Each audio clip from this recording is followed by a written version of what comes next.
Good evening, ladies and gentlemen.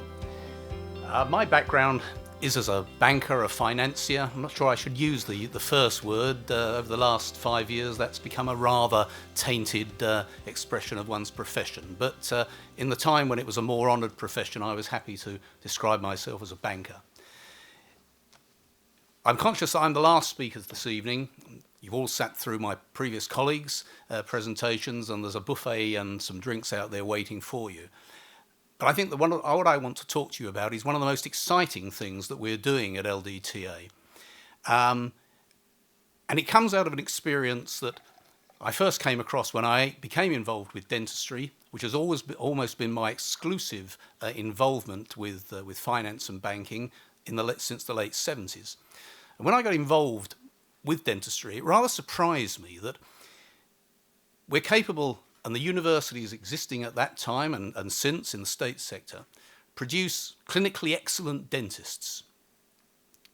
But given that dentistry is a business as well as a profession, and once you qualify clinically excellent, you have to go out into the big wide world and earn your living, virtually no training or advice of any sort was given to you in how to run that dental business upon which you depended for your livelihood once you'd qualified. And it seemed rather strange to me that was the case. And so I thought that I might be able to do something about that. And I went and talked to various deans of dental schools around the United Kingdom. And they were all very respectful, and they listened to me, and they agreed that in some cases that it would be a good idea in theory. But as one very eminent at the time dean of one of the most prestigious London schools said to me, Ray, he said, I hear what you say, but my remit in life is to produce clinically qualified dentists to the best that this school can produce. How they fare in later life financially and whether they go bankrupt is frankly no concern of mine whatsoever. And from where he sat, perhaps that was a reasonable position. But I went away from that feeling rather depressed and feeling that, you know, we were lacking something in the overall holistic education that we gave our dentists.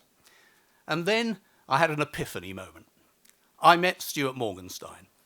And Stuart at the time was the head of conservation at the London School of Dentistry in Whitechapel. And it became very evident very quickly that Stuart shared my vision that we ought to do something more than clinical training in dentistry. And between us, we developed for the London School a very simple, very basic program of business education, fundamental accountancy advice, how to start in practice when the student qualified. Bearing in mind, of course, that was at a time when most students went straight from university into a practice, largely much more NHS orientated than today. But even then, the success or failure of students, and many of you will have been amongst them, depended very much on the principal that you went to work for. Many of your principals would have been running good, sound businesses and were able to pass on those business principles to you, and you carried on further into later life and hopefully became as successful as those were. But we have to accept that some dentists would go to work for principals whose business skills, business acumen was less than ideal, and equally you had to take your learning and your lead from them. Through the late 80s and the 90s, Stuart and I took this program out to, in one form or another, every single dental school in the UK. But it was very ad hoc. It was very still teaching you to learn by the seat of your pants. We were generally given about an hour, either in the students' union over a barrel of beer, or maybe we were given the use of the of the university lecture theatre. But it was, we felt, better than nothing. For a variety of reasons, that program petered out in the 90s, and to the best of my knowledge, there is nothing that's been put in place to replace it. Various schools do various things. We've brought in local practitioners to give an hour here or an hour there on how I did it, but it's still very ad hoc and very unstructured.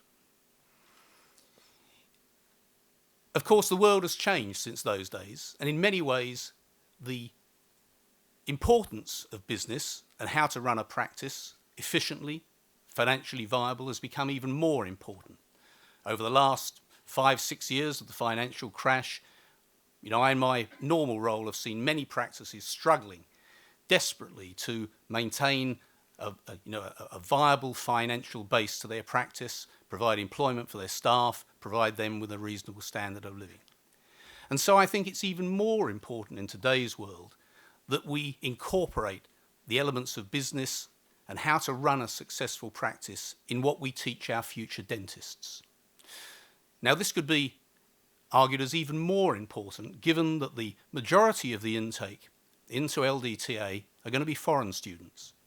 These are people that once they've qualified, if they elect to go back to their home countries, are going to be going back in many cases to far less sophisticated, financially developed environments than we have here in the UK. They will have to start without the backing, in many cases, of a state-supported dentistry program.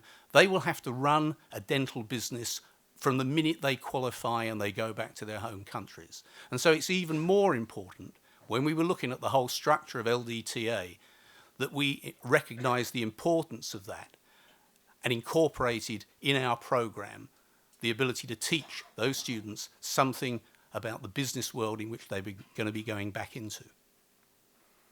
So we decided very early on that at LDTA we would grasp that mettle and we would take up that cause of not only teaching clinically excellent dentistry, but teaching something about the business world as well.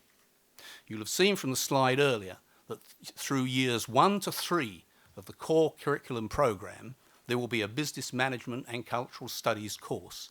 It is our intention, if all goes well, to actually finish that series of modules at the end of year 3 with a diploma in dental business studies, which every student will leave LDTA with, along with his BDS in clinical dentistry. We will take advice and we will take help from other parts of the world where this has already happened. We have, as Stuart alluded to, strong links already with a number of American universities that already incorporate this into their core dental teaching program and have done for many, many years. Both Stuart and I have experience of those. We know people that are willing to help us in those environments. And although the American model is by no means the be-all and end-all, we will obviously, take advice from people that have already been doing it and try and incorporate into our program lessons that have been learnt and good practices from other environments where that's already going on. This very element of a business management program is a USP and a first for LDTA and the University of Buckingham's partnership with it. There's nothing like it currently in the UK. I would like to think that it will be a model that some of our other dental schools will take up. But from the time being, it is a core part of the LDTA program and one that we will be very proud to present and to deliver to our students. Thank you.